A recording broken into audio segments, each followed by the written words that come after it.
there's no tomorrow.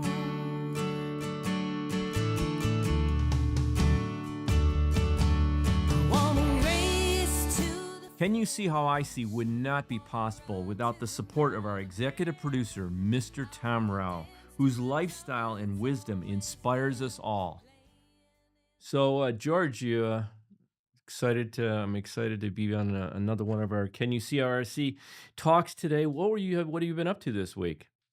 In the last 2 weeks, I've had students in. It was kind of exciting because I had the lady who's head of creating tactile graphics for the New York City Public Library. She is a blind lady, so she comes with all kinds of incredible amounts of knowledge on how to build 3D things. She had some really excited news about blind people have a really hard time trying to run 3D printers. It's really visual. So she has taken a huge leap, and she is teaching AI to take her information and create the programming to run the 3D printer. So she has developed a series of different things that she can tell AI that she wants to do and directs AI. And then AI creates the information that the 3D printer needs to use to print. And she says it never works the first time, it never works the second time. But she says by the fourth or fifth time, she says you can almost get exactly what you want. How many students were with you, and were they all first timers in working with carpentry and wooding, wood tools and saws? Chancey, the lady from the library, she has been here before as a student, but another lady who works for Perkins School for the Blind, who was head of their teaching people how to use technology, this was her very first time. And she came with a goal in mind. She wanted to turn a urn to put her last guide dog's cremation remains in. So she came and turned an urn to do that with, which was Wow. pretty cool. And then I've So been back working on my building, making all kinds of dust and crud flying everywhere and making a big mess and trying to get my roof redone. That'll make you poor trying to put a new roof on a building. listen, the pictures you showed me of and to our listeners out there, George bought this building in Tennessee, and it's an old building, and he's done all the renovation work himself. And then it came time for a new roof, and George sent me these pictures of him taking apart this roof. Keeping in mind, of course, George is blind, but he's an amazing carpenter. It was astonishing to see the amount of work you were doing. That I cringed at the thought I would could never pull that off, and I got to imagine you up on a ladder is got to make everybody a little nervous, especially when you're taking apart a roof, right, George? It doesn't bother me. I mean, I've done it all my life, so that's what I'm used to doing. I mean, skydivers jump out of airplanes every day, and I don't understand that at all. So, what am I seeing? You're not in the studio with us today. We're actually looking at your environment. Is this your showroom that I'm sitting in or watching? This is my little gallery, and sitting in front of one of my glass top tables that I build, and then behind me are a few things, and then right here is one of the most beautiful pieces of spalted wood I've ever had in my possession in my life, and this is a jewelry box that has a little tray in it, and there's a place underneath to store more stuff, and then little turn boxes and just little things that I just sat up here on the table to look pretty for you today. Nice, nice, nice. What kind of fun things going on with Keith? Well, this last week was interesting. We spent our time in Key West for about 4 days. My sister Alicia turned 60 years old, so we were able to go down there with the family and celebrate that. And Don't you have family down there that you've never really known in the past? yeah, that's yes. And when I was adopted when I was 6 weeks old, and when I was 35, I met my biological parents along with 14 half brothers and sisters, most of which live in Key West. So I've been going back in Key West for many years. My father was the infamous Captain Tony. He elected mayor when he was 72 of Key West. Jimmy Buffett was his campaign manager. I mean, this crazy, crazy story.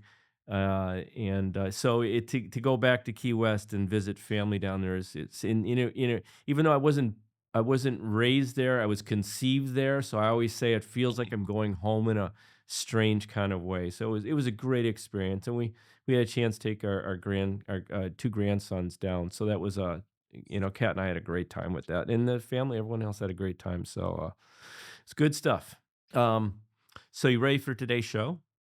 I am indeed.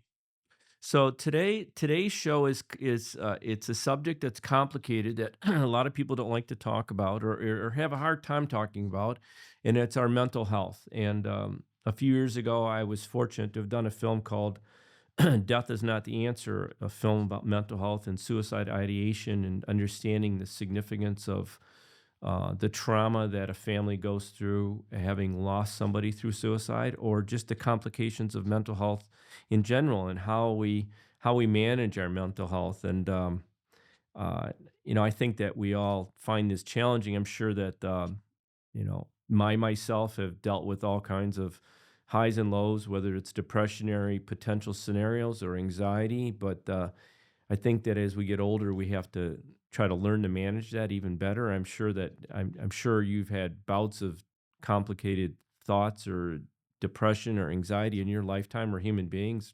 True, George, right? Growing up as a blind person and navigating the world as a blind person, I never found that to really give me much angst whatsoever.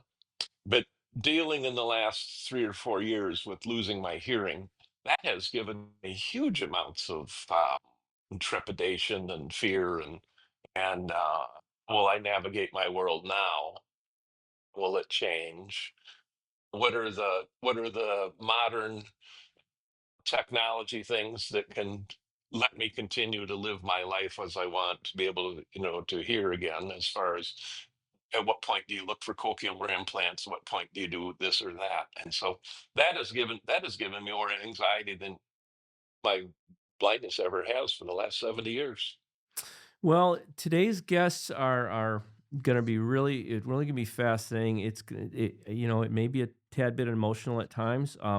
Eric Hipple was one of our beloved Detroit Lion quarterbacks for several years in the '80s.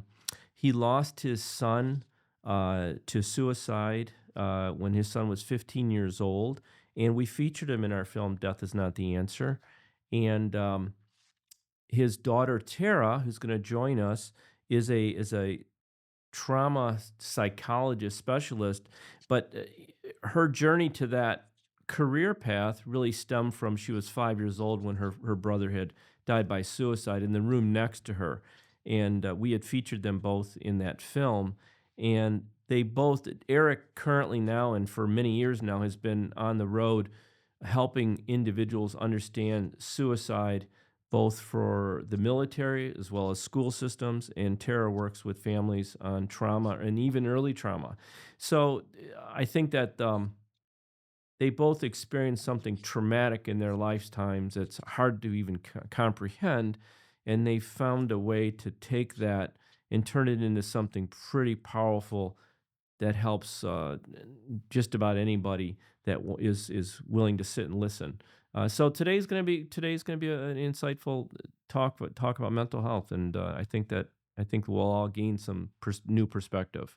Real quick, we'll show the audience, or we're going to run a small clip from "Death Is Not the Answer," and then we're going to bring in Tara and her dad Eric to spend some time with us. I went and woke him up early in the morning, about 6 a.m. I had to fly to Vancouver, and he had tears in his eyes. And I remember saying to him, when I get back, we'll figure this thing out. And I felt bad, it hurt a little bit, but I got a chance to tell him I love him. And then I left, and the next day I got a phone call from Shelly, my wife, and I'll never forget the words. She said, "Jeff is dead." And excuse me. And that moment, from that point forward, the thing was just a blur. Of a little girl losing her big brother. There's never that connection of little sister, big brother, that, it's just gone. Well, welcome back, and thanks for joining George and myself to our podcast. Can you see how I see? And today is going to be an interesting day of conversation with two very dear friends of mine who were featured in my film Death is Not the Answer, a film that we did about depression and suicide ideation and understanding the complexities of depression. And, a subject that none of us really like to talk about, but I think it's so important to talk about. So in our studios today is Tara Hipple and her father, Eric Hipple. And of course, Eric Hipple was one of our beloved Detroit Lion quarterbacks for many years. Woo-woo. And George and Tara, say hi to George. George is in his studio. Hi, George. Hello, George. Good morning. Welcome from beautiful Greenville, Tennessee. Wonderful. So before we get started on this, Tara, growing up, did you realize how famous your father was? And did you watch him play football? I wasn't born when he was playing football. Sorry if that shouts Came out after. your age. Oh, you are an old bastard, aren't you? Man, I'm telling you. I feel it every day, too. But no, I mean, I think that there were some difficult things as far as things were made public a lot easier. And there were things that we had to be aware of that people may know, and things like that would normally people wouldn't know. Yeah. And of course losing, my brother and stuff, that was a little bit more public. And but as far as like the fame side of it, no, I mean, he's always just been my dad. I think the where it really hit me was, oh gosh, I don't know how old I was. I want to say I was in high school.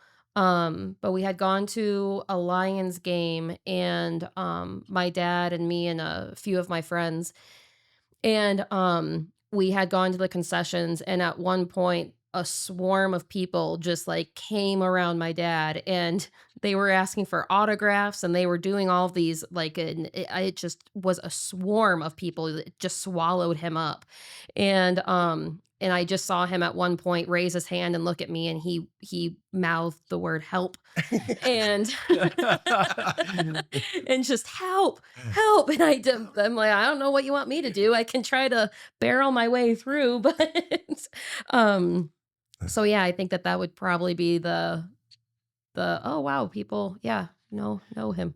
So George, before I ask this question of Eric, I have to just point out to you, because you can't see him and you never saw what he looked like when he was younger, but Eric was that GQ kind of West Coast kind of dude that could be like Hollywood movies, like action hero. He was the guy we all wanted to be. Why did you choose football? Actually, football chose me. Oh, how about that? Because I wasn't very good at basketball, and I wasn't very good at. I was pretty good at baseball, but not at a higher level, I guess. But then, I loved football for the idea that it's a team sport, and I was kind of an insecure kid, growing up, and so having something, that wasn't just me, a full responsibility that I could be part of something. But I liked hitting. I liked that part, the physical part of the game. And I like that. And so, I liked playing defense, and that's what I played, to start off with. As a strong safety. That's what I wanted to be. And then it just worked out that I ended up as quarterback, and it kind of stuck. So that was that. And so I'll say it kind of chose me. So I tried other sports, but that's the one that I was good at. So right after my senior year, I went and played in the blue-gray game, right, which is a bowl game afterwards. And I debated if I should play or not because, I knew I was going to get drafted because I was told that. But where at, right?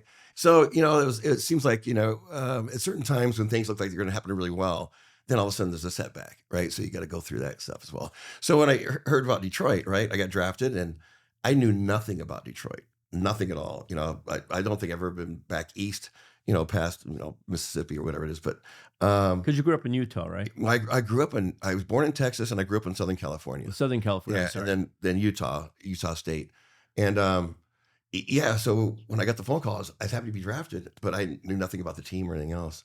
But I was excited, but also a lot of anxiety too. So yeah. So how many 10 years is our quarterback? Mm-hmm. Yeah.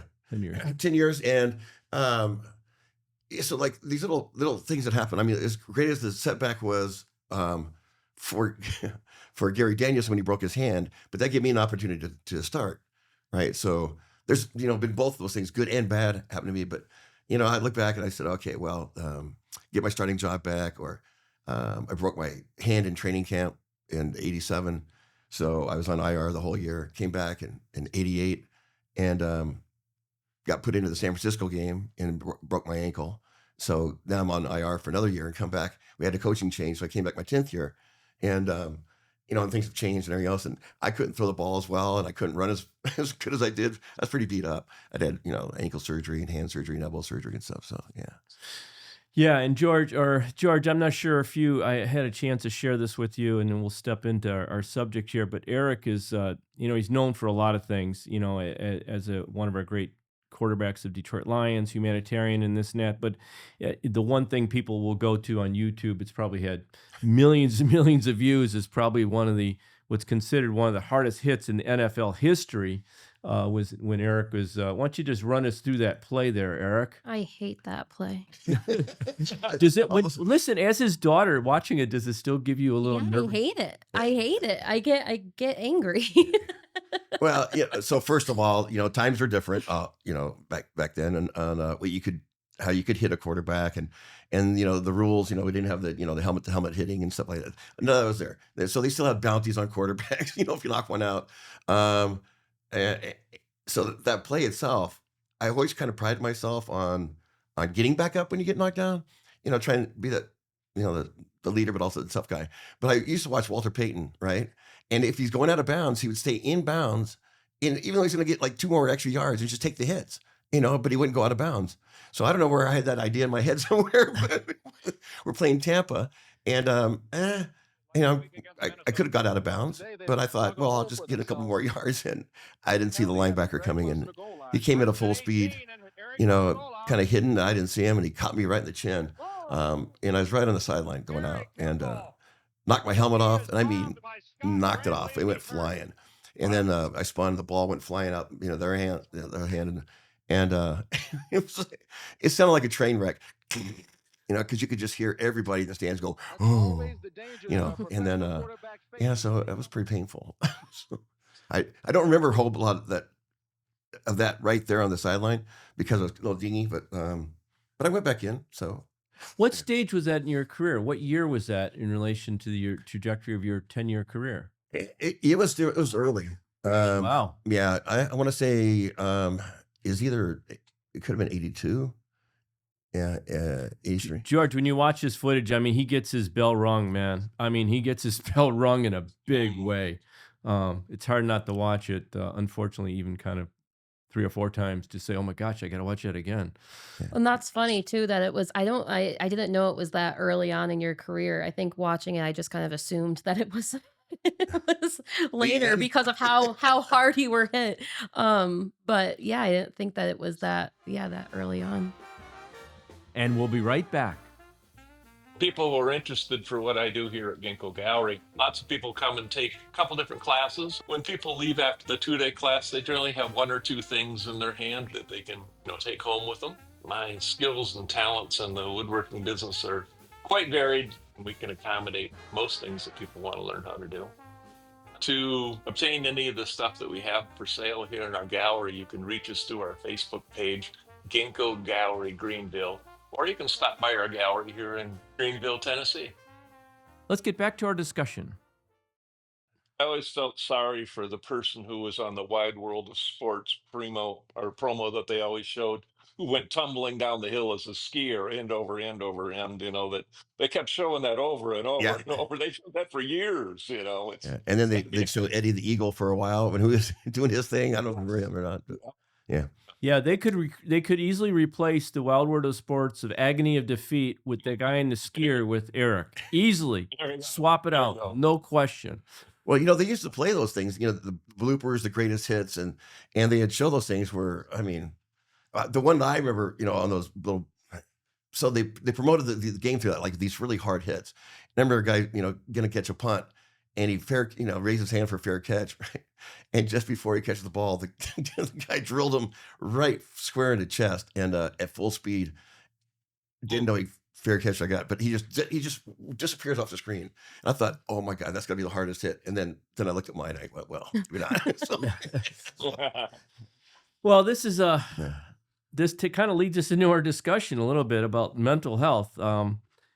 Clearly, closed head injuries in any form and stuff can shake up your mental well being. And as the audience knows, and as George knows, Eric and Tara, I talked in a little bit about my experience with both of you, having sharing your experience of losing Jeff when Jeff was 15 years old. And of course, Tara, you were just 5 years old at the time. I was 7. 7 years hmm old. I'm sorry, 7 years old at the time. That's even harder because you're a little more understanding of things.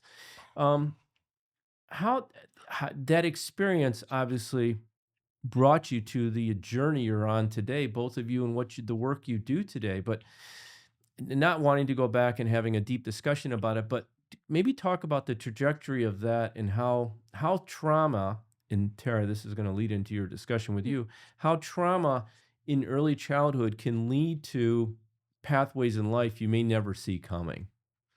Yeah, that's a really yeah, that so with trauma, so I work with with adults who have complex trauma from childhood. And how that happened depending on I'm trying to like think of even of what route to go on how to explain this because there's so many different ways.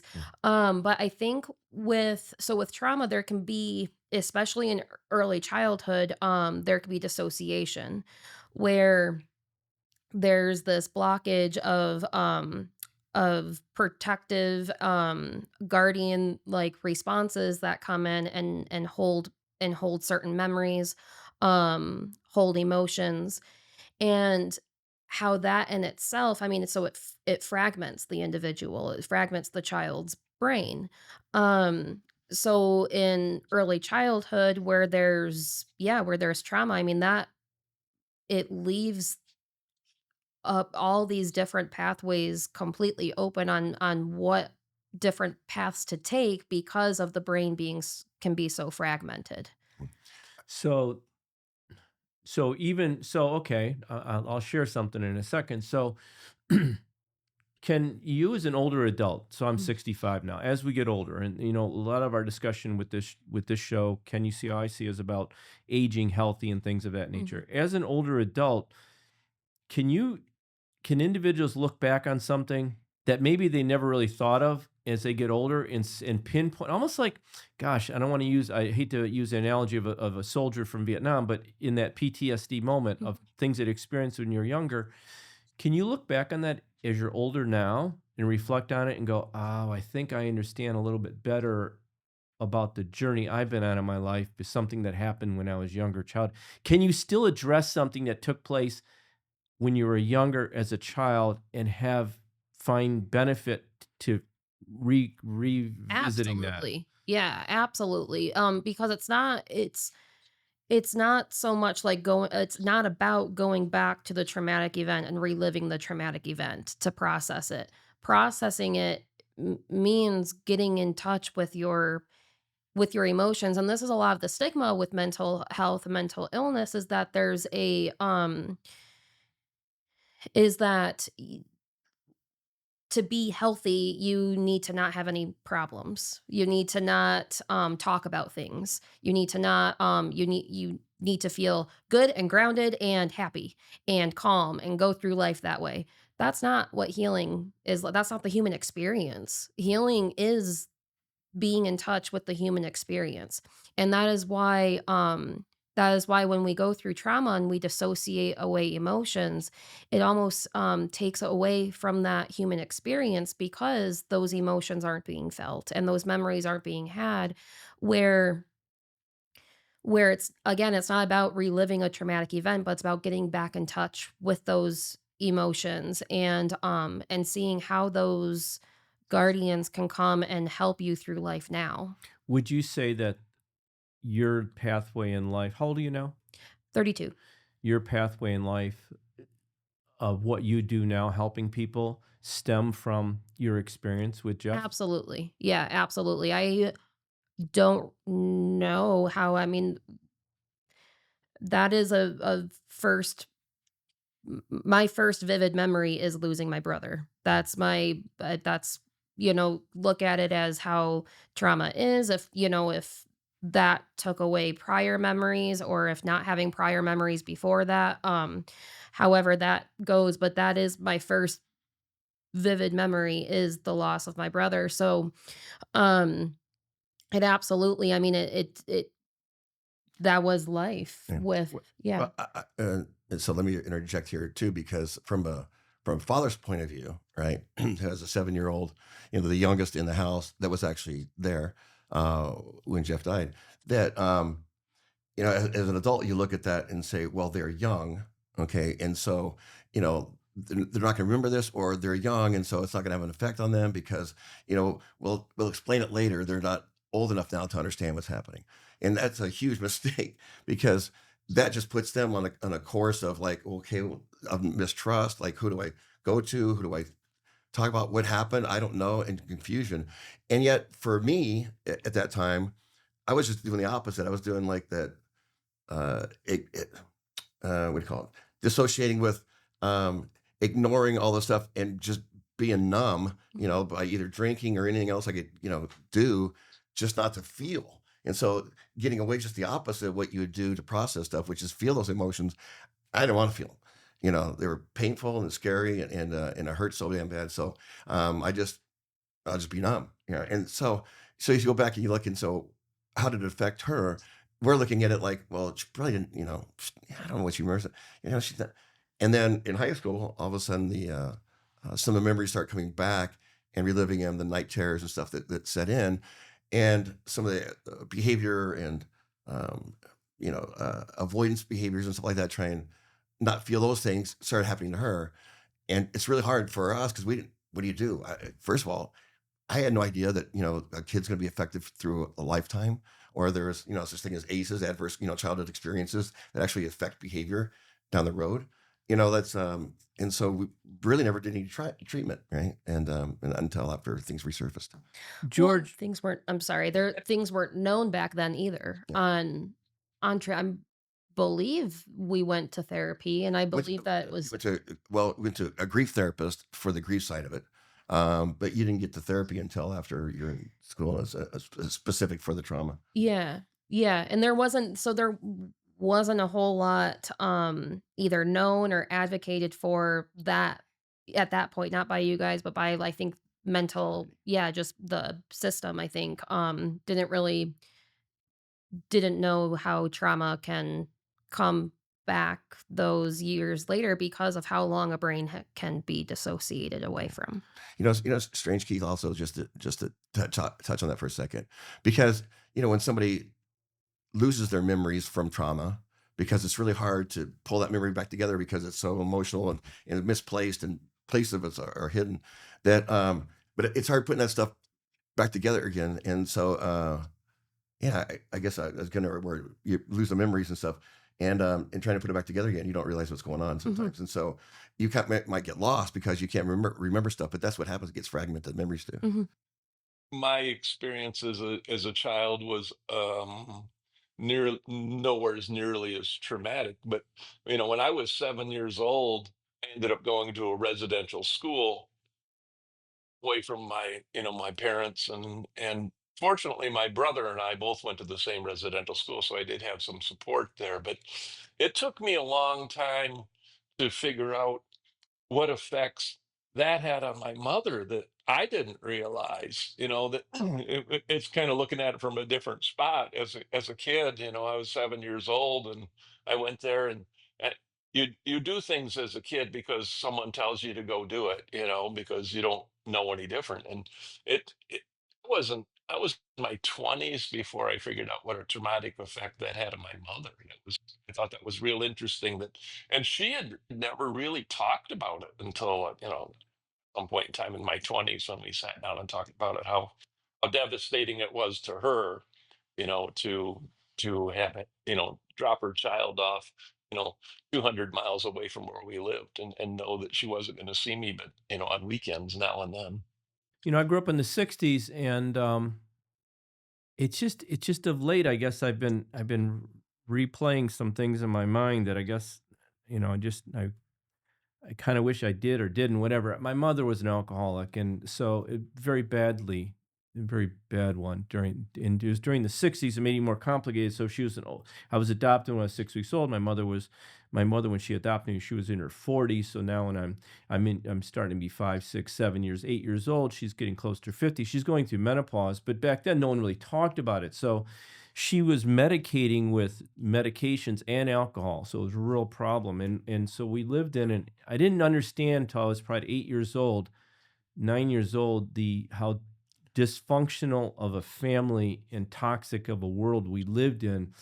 Both my parents had physical fights all the time, and I remember vividly, and this is the one that keeps playing in my head, that I have a hard time with. My dad had thrown my mother out of the house into these picker bushes and shut the door, and she was badly cut up, and it was a real traumatic experience for my sister and I.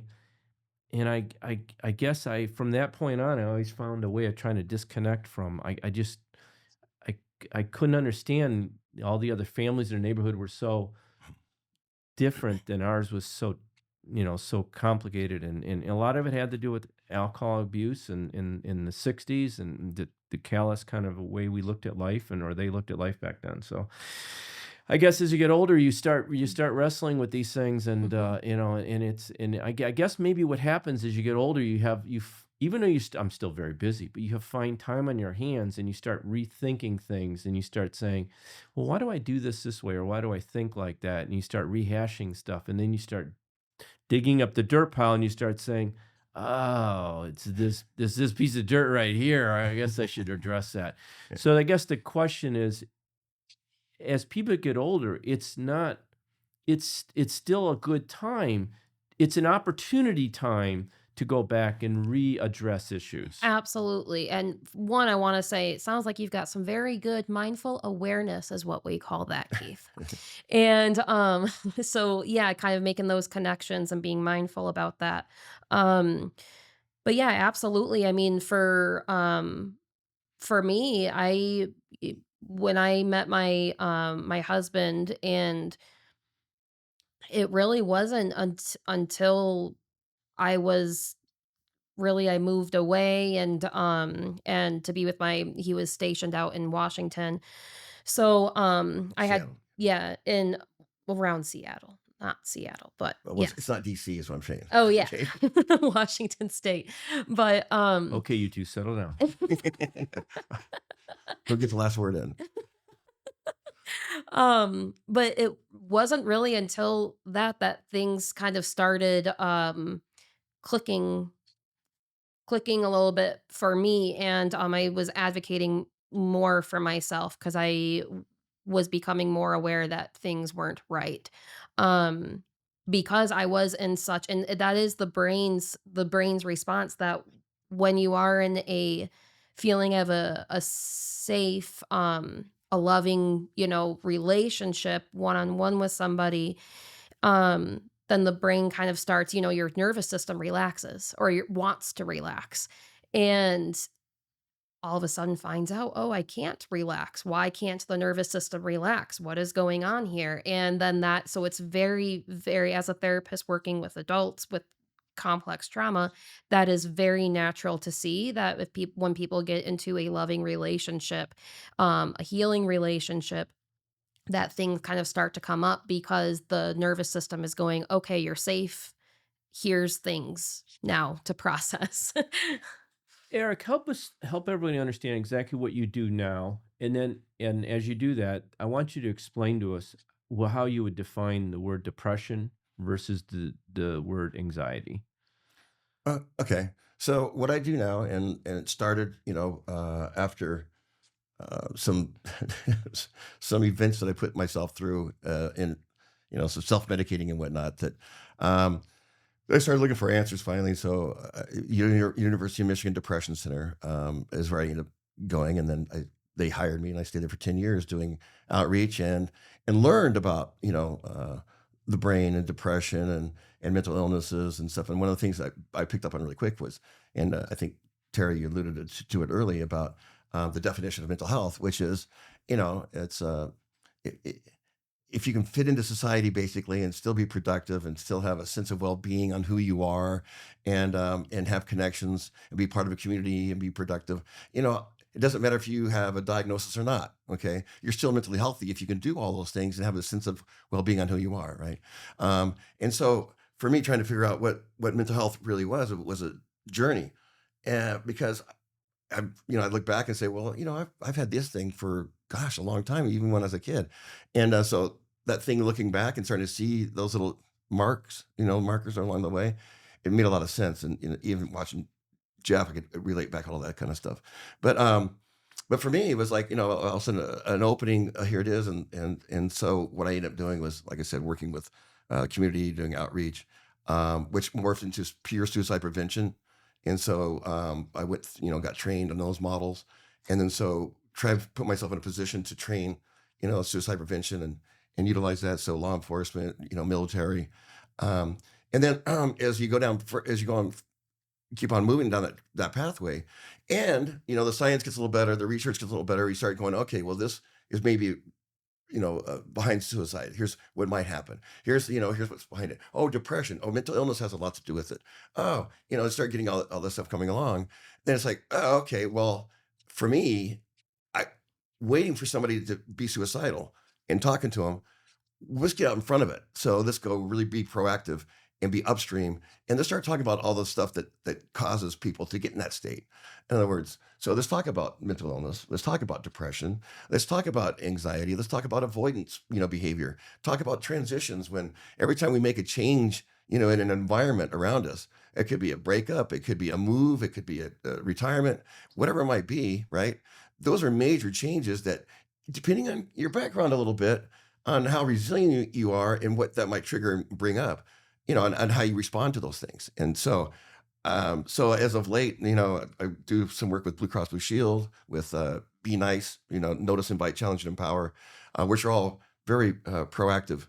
Let's get to those things first, and so we can deal with the mental health and the thinking and how we learn, how trauma can affect us, how mental illness is, how do we recognize it, are we aware of it, so the symptoms, and trying and do all that, but trying to be really upstream now, so we're prepared and we know what things are and not get caught off guard. How can we, in today's, this is a complicated time to live, Mhm. obviously, in the world, in the United States, for a whole range of reasons. We get it.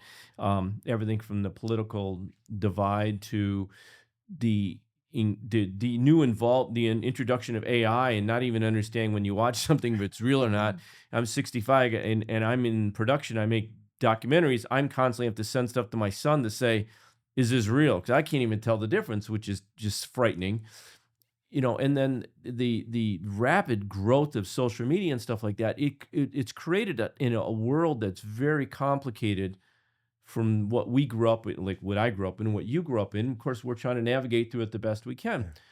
All of these things create a certain level of anxiety, fear, depression, excitement, all these things.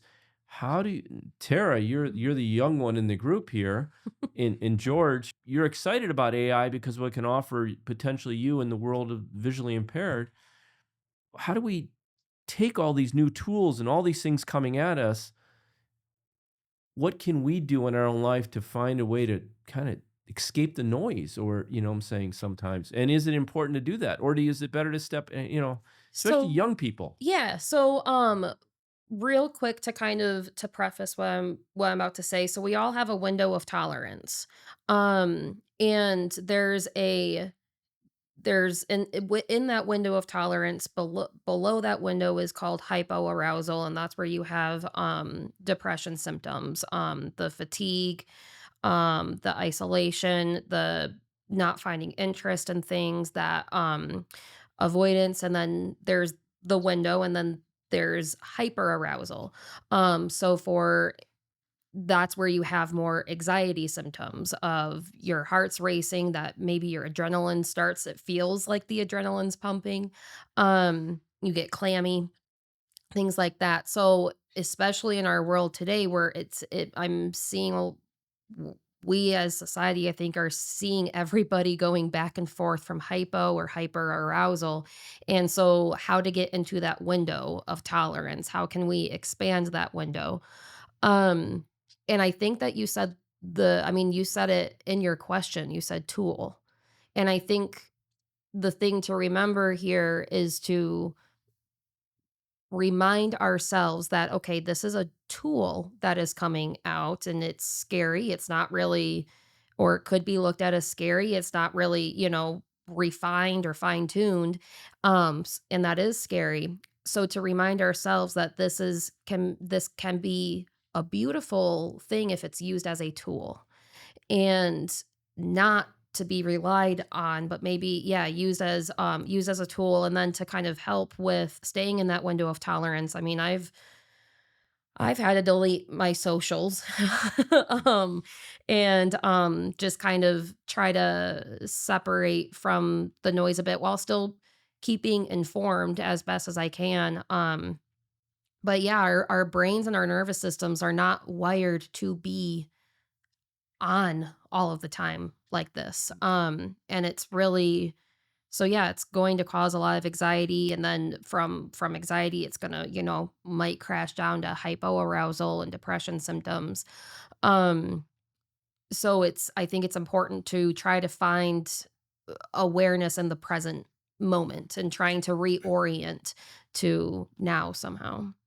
As I say, so in the society today that we're talking about, right? You got AI introduced to, there's a lot of confusion, a lot of, you know, throwing arrows at everybody, right? Back and forth, And so I'd look at, these five things: it's predictability, controllability, trust, relationships, and purpose, right? Those five things every human being needs. Say them Right? again slowly again. Okay. It's Your ADHD brain I know, is going, man. predictability. Okay, so these five things are really important to us. Okay, and our mental health. So I think the scariest thing that can happen to us is the unknown, right? So it amps us up because I don't know what's going to happen next. So I'm on edge, waiting for the other shoe to drop or what's going to happen. So I'm upside. So predictability. So if things are predictable, I know where I'm going to be tomorrow because my calendar says I'm going to be over here. So I don't worry about that, right? Okay, but if I don't know, then I think about what I'm supposed to be doing tomorrow. Okay, so predictability, controllability. The fact that we love to control things, really important for a human being, right? Because if I control it, then I'm not worried about it. I don't get anxious about it. The thing is, we can't control everything, right? And so the things that we can't control, we have to realize those are the things we let go, or they're going to make us anxious because we're trying to control too much. So just control the things that you can control. Important, okay? Trust. Think about when we entered into COVID, right? So everybody there is changing all the time. Who do I listen to? Who do I don't listen to? Who do I trust? And so feeling unsafe.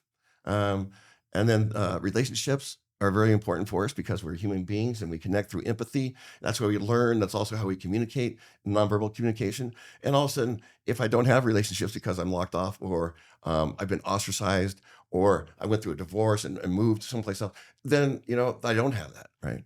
And so I think today, and the last one is purpose. Why am I here? What am I shooting for? What are my goals? But if I don't have those things, they get pulled out from underneath this. And transitions does that. If you look at COVID, all those things disappeared.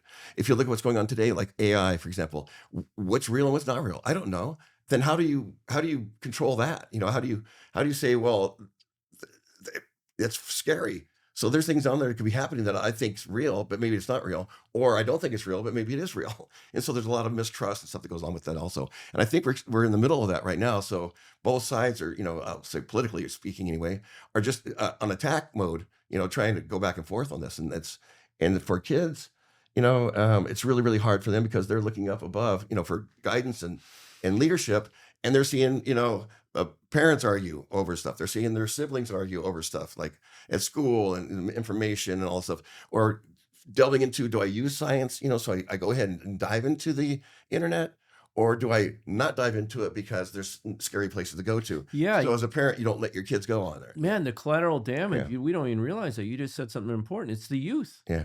Because they look to us as the journey we're on and the path we take and how we address things. Yeah. They sit and watch us, and they learn from our anxiety and the world that we're trying to navigate through as well.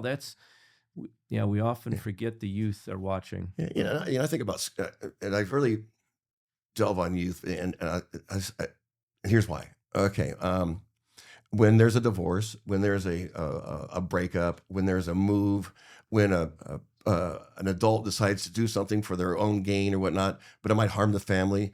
The kid never asked for any of this stuff. In fact, they didn't ask to go to school either, where they go and I'll call it kind of, you learn, but it's kind of an imprisonment feeling too, because they have to go, and they have to deal with people.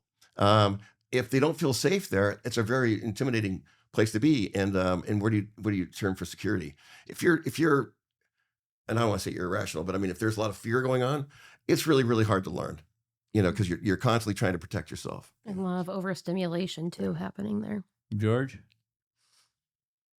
I want to go back to where we started way back at the beginning. I have a question for Tara about, and I think it's important to me to kind of understand it, is that what is the most important thing you can do to support somebody who has just had a loved one who committed suicide? What is the very first step you should do to help support them? How can you help them deal with their anxiety, and how do you help yourself deal with the uncomfortability of being, how can I help? And I want Tara to jump in this. Yeah. One thing I learned in working on the film, Death is Not the Answer, and the one thing it really became very important to me to make sure we put out there in the film is that loved ones that lose somebody by suicide, first of all, the term would rather be I lost somebody to suicide as opposed to Mhm. they killed themselves. Mm. So individuals that lost somebody to suicide immediately feel guilty. They feel guilty that in so many ways that they could have caused it, they could have done more, they should have seen signs, et cetera, et cetera, et cetera.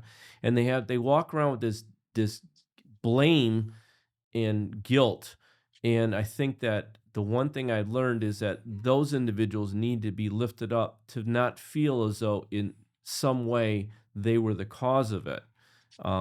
And I mean, that's just what I learned from what I worked on. Tara and Yeah. Eric, you can jump in there, but Yeah, I think that that's a good that's a good answer there. I think the biggest thing would be to sit, and depending, of course, I mean, are they a child who's lost somebody or an adult? And really it doesn't, I mean, yeah, it matters in the stage of development. Um but so I'm answering this from like an adult. If losing, a friend or something, and you're in high school or above age, and you lost someone to suicide, I think the most important thing there would be to sit with them in and to not be shy, to not shy away from the uncomfortable emotions that might be had there, that will be had, of the guilt, of the questions, of the anger, um, and to sit there with that person as they are in those emotions, and to not say, okay, well, at least this, or at least you had a good this, or at least this. Yeah. That won't matter. That's not going to matter. So it's at some point maybe, but right now they will need support in that, in those emotions. And then if somebody is, because if someone goes, okay, well, that's scary and this is a really big thing, and I'm gonna shy away from it, then that's is going to lead to more, isolation, and this isn't a normal thing to talk about. So I'm not going to talk about it then with other people. So yeah, I would say to answer that would be to sit, help connect in those uncomfortable times. and we'll be right back. Who doesn't love pickled veggies? Now, thanks to the Great Lake Pickling Company, you can so easily create a wide variety of pickled vegetables in a week in your fridge with this very cool pickling pouch. Just drop in almost any type of vegetables, and in a week, you have some really great homemade, delicious, crunchy pickled vegetables. Just go to greatlakepickling.com. Back to our discussion. The one thing the misconception I think that I learned from working on that film, and I always felt this way anyways, but people viewed at somebody that died by suicide, and you'd hear that old adage, they were what a cowardly thing to do. Mm. Mhm. When if you really stop and think about it, and of course after working on the film, it's the least cowardly thing you can do if you really understand the complexities of what it takes and the phases to get to a point of taking your own life.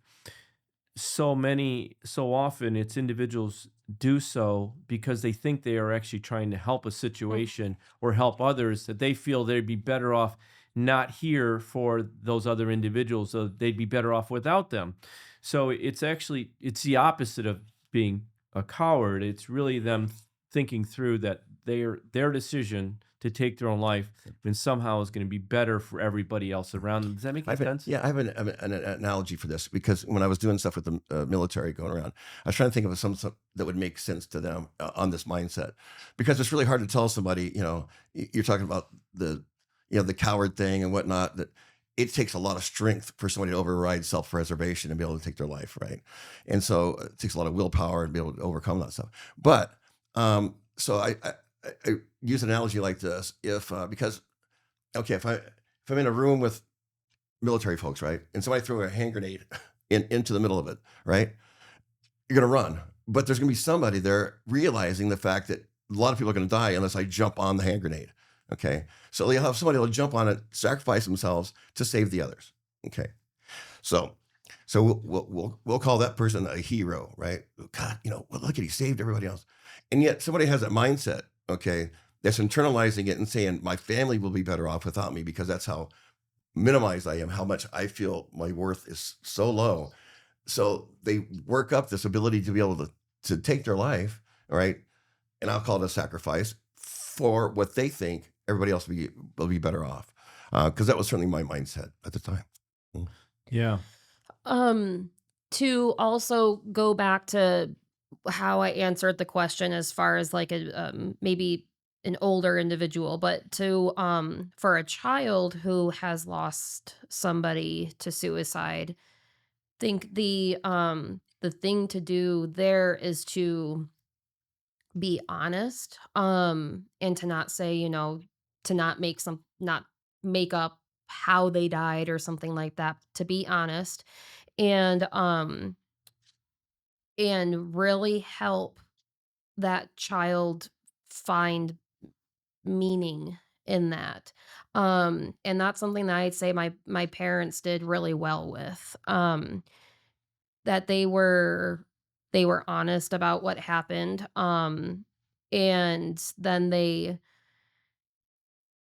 they helped, yeah, they helped us find, is there meaning in like so what does this mean? My brother just died very shockingly, and how, so what does this mean now for our family? What does this, and a lot of those questions kind of time told, but is to help, help that child find meaning, and that's with getting them into therapy so they can maybe do some play therapy and play it out what that means for somebody, because I can go into play therapy, but I won't do that. Um but yeah, so that's how I would, I think, be there for.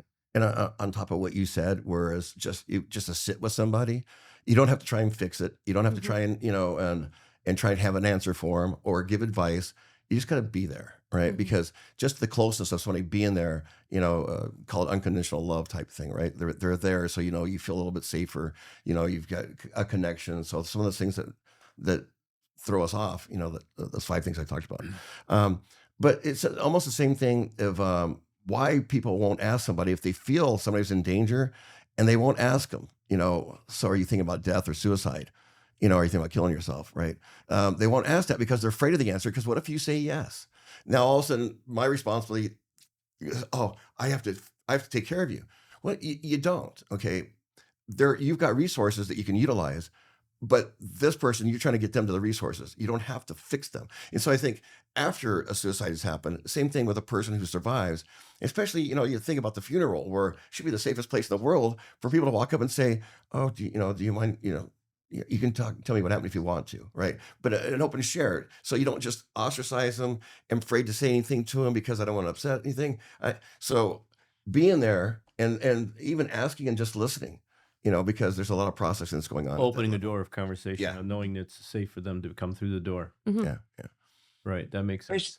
There's this really fine line also between suicide and people who want to end their lives because of other reasons. I mean, Jack Mhm. Kevorkian, he was the first person who I think really went out there and presented that to people that there is a difference.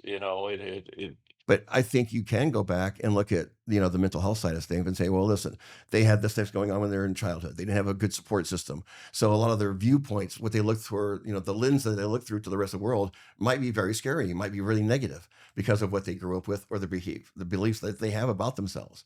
And so they might tear themselves down. They might be less resilient, and so childhood has a lot to do with it. It really does. And your support system around you, how you manifest, it's impossible to be resilient if you've never gone through, adversity. And so don't be afraid of adversity, accept it, but just make sure that, you have a plan around it. Yeah. So as we're aging human beings, and of course, we lean towards this conversation of aging. What can we do? What are tools that both of you suggest that our listeners can gain from in today's world, today's society, just for to create as healthy of a mental awareness and attitude for our own well-being that we can? What are some of the things that, like my wife and I try to walk, every day if we can for, a couple miles. And we even do this Japanese walk where we'll walk 3 minutes regular and 3 minutes really fast. But the research that shows is that getting out and walking in no social media, no phones, and talking amongst each other and breathing air and metabolism fired up and stuff has great mental benefits. Mhm. Wh- you wanna go AI. first? Yeah. Just So, kidding. you wanna go first? So, it's funny, but you think about, problem solving. Okay. So, because you mentioned about being really quiet, like without social media and maybe walking while you're doing that and just get away so you have peace for a while. It's really important for our brain to have peace sometimes because what actually happens when we're learning things and we're solving problems, that sometimes we get in our own way and we're trying to think of something. And you find out the next day, all of a sudden it comes to you. Oh, because you had time to process something and let it figure its way out. So the subconscious is always working. It's always trying to solve whatever problem you've got, right? And so how it solves it is the question mark. Do you have good tools around you? Do you have, can you sit quiet? Can you talk to another person without getting angry and screaming at them? I mean, so what kind of tools do you have? Yeah, I would as far as tool I'm thinking of yesterday. My husband and I didn't really get a lot of chance to talk after work. We were doing stuff. And so when kind of the night was coming to a close and we were both on our phones, which we try to not do. And I was like, "You know what? Since I'm on here," and I looked up questions to ask. I looked up like what are funny couple questions to ask.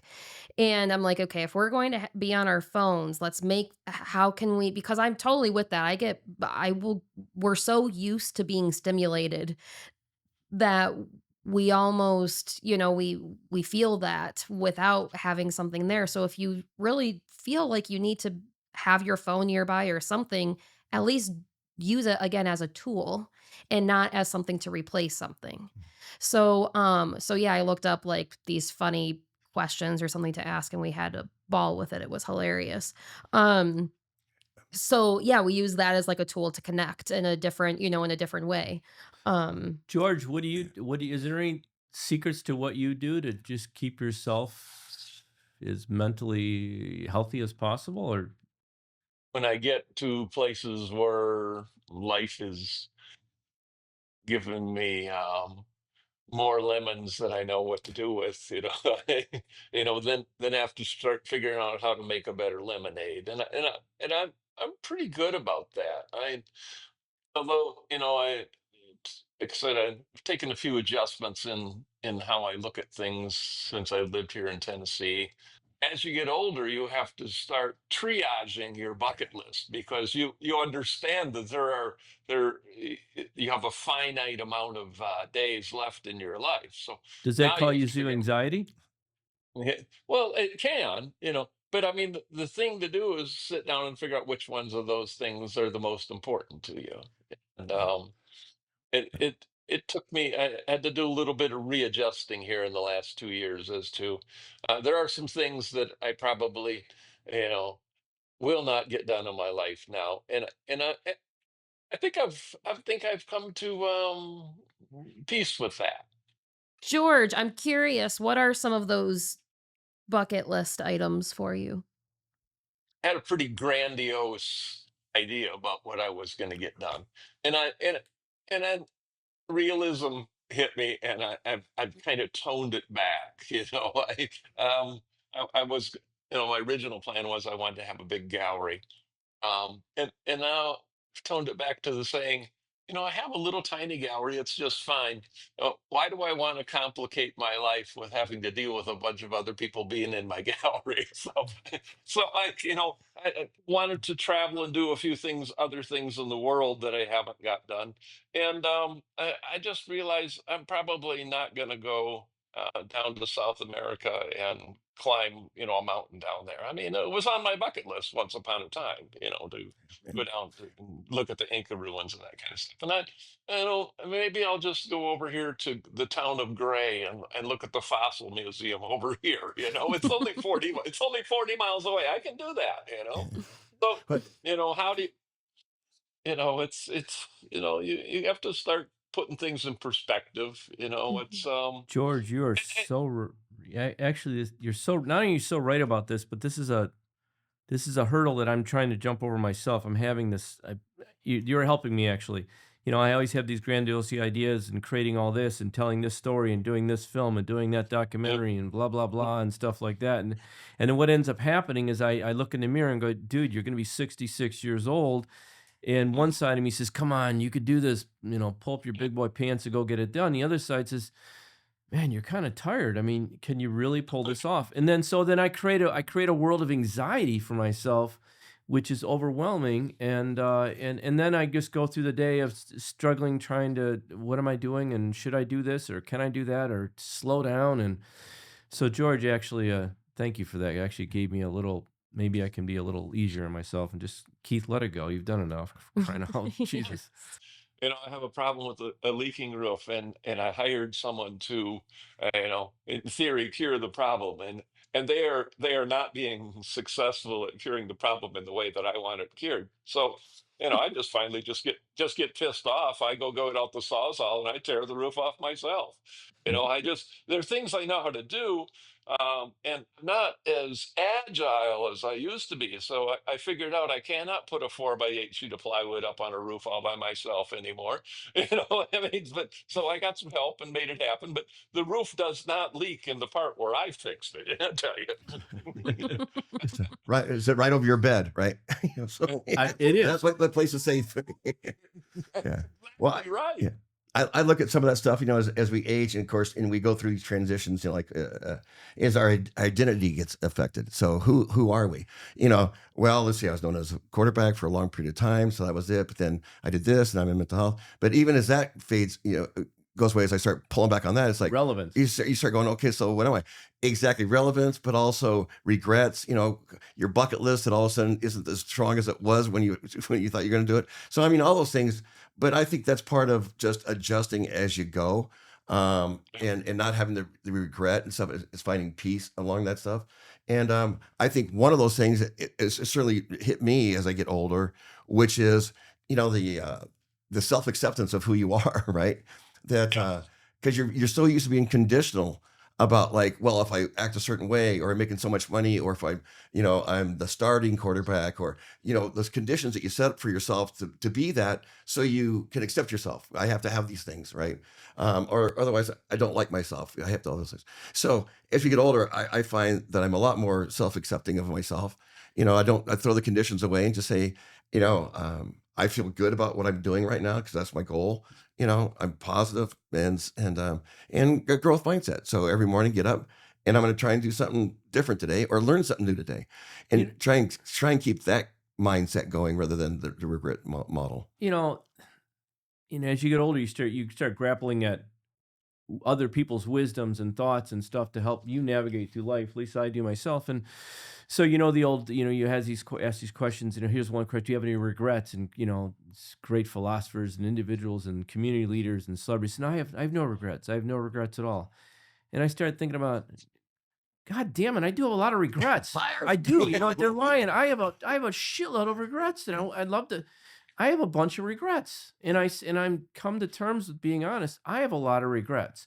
There are a lot of things I don't regret, but I do have a lot of regrets. I've had some real screw ups. I've got far more failures than accomplishments, and I'd like to think they taught me something. Maybe not, but thanks, George. Yeah. But yeah, I have a lot of regrets, and I think it's okay to have regrets. It's not. It's It is, but I think that's natural. But I think we all have them, right? Because I think we all can look back and say, yeah, I could have done that a little bit better. But it comes down to the acceptance, though. Would you be you if you didn't go through those things, right? And so every little piece counts to the person that you are today. If you can be happy with the person you are today, right, because you found a way to put all this stuff together and learn from it, then your outcome looks a little bit better than it was if I didn't learn anything from it. very true. Yes, I've come to term with my regrets, but Yeah. I will not ignore that I do have regrets. Yeah. And there are things I wish I had done differently. But I used to have this picture in my mind at one point in time, when I was making money. I don't keep wait. I had like a 45-foot, 46-foot, it's a carver, big boat, right? And it was so much fun to get this thing up on plane because it wouldn't quite get there, but almost. But it threw a hell of a wake, right? But I'd go out on Lake St. Clair, wow, feel the wind in your face. I'm up on the fly bridge. Oh, it feels so good, and just wow, it's beautiful out here. And then once I turned around and looked behind me, and I said, "Oh my gosh, these little fishing boats! I'm throwing a wake so big that's rocking that crap out of them." I'm thinking, yeah, well, so is that how I'm living my life? I'm doing something that I want. I'm feeling free. I'm feeling good, but I'm really affecting a lot of people in not a really good way. And so I started learning from that. That's you slow the boat down to the wake. yeah, I have in the last 5 years, I've definitely come to terms with how we all like to think that how we're going to be remembered um, is a positive way. So I guess the way that my thought on that is that the impact you have on people's lives today will determine how people remember you tomorrow. So, be the person you want people to talk about in the person you were to humanity itself. You know what I'm saying? Yeah. Not the guy or the gal that, hey, I had the largest company, the fastest car, the biggest boat, whatever. It's people are going to remember you for the person you were, for the people that you were around and how you affected their lives. So for me, regrets or no regrets, I'm just going to move forward with, how can I help benefit people's lives in some way or form? That's a very mentally healthy way to think. Well, I passed my test. I was going to say something that, because we were talking about, social media and all that kind of stuff, and the technology today is so fast and everything else, you mentioned that as well. But, in one aspect, I think AI has done us a huge favor, because before, if there was news that was a lie, okay, we had no way of knowing it. Right. So we believed everything. Right. And then we get to where we are today, where there's so much going on that, okay, who do you believe or not believe? Right. Well, okay, should I believe them or not believe? But now with AI, everything could be fake. All right. So now we analytically look at everything. Every piece of news that I look at, I research it to find out, is this real or not? And so it's actually kind of opened our eyes at what could possibly be. There might be lies out there for a long period of time that we didn't know, right? So now I'm looking at scrutinizing everything. Oh my gosh, this doesn't make any sense at all. And so maybe it's opened our eyes so we see a little bit better, even though we have a lot more mistrust. Yeah. What were we going to say, George? I find myself, my I guess what I keep my fallback position has been over the last, 5 or 6 years is, do I want to be right or do I want to be happy? And I find myself drifting towards the happy side a lot more than the right side. I mean, and there are some people in the world, they're just not worth arguing with. I mean, so why make yourself, uncomfortable or unhappy by arguing with someone that they can be as totally wrong as they want to be. And that's okay. I'm just going to let them go off and let them be wrong. George, I love you for that, man. You're gonna they're the wrong one. All right. Well, George, we're going to close our show here. Tara and Eric, it's deeply honored. And thank you for sharing, first of all, your life story and your the personal journey you've been on, but the work that you guys do and the what you offer people in society is so critically important. And so we can't thank you enough for that. Thank you. Thank you. Thank you so much for having us. And yeah, this is wonderful and a beautiful studio. Thank you. Yeah, Thank you. yeah. It's been great for me watching Tara develop and into the person she is today, because she's helped me a lot as well. But I mean, the track she's gone to learn, to reach out, to take chances, to be out there and to do it all herself. Quite frankly, So I'm amazed every day. Yeah. I go back to when we used to go do some of the talks, and she would go ahead and play the piano and sing it when we're done. Right? So it was easy for me. So I mean, I even look at that and say, how did she do that? It's just amazing. But it's Yeah. really cool stuff. Any thoughts, George? Well, pleasure meeting you guys, even though it was via the electronic airwaves of the world nowadays. But maybe our paths will cross again. Yes, would love that. It was really nice to meet you, George. Same here. Thanks, George. Yeah. So thank you again for joining us. And listeners, thank you for joining Tara and Eric and George and I on Can You See How I See? And we look forward to talking to you again soon. Yeah. Thank you. If you or a loved one in your family are experiencing any kind of suicide ideation, please don't hesitate to call 988 to help with this. Never forget, how you live your life today will determine how you age tomorrow.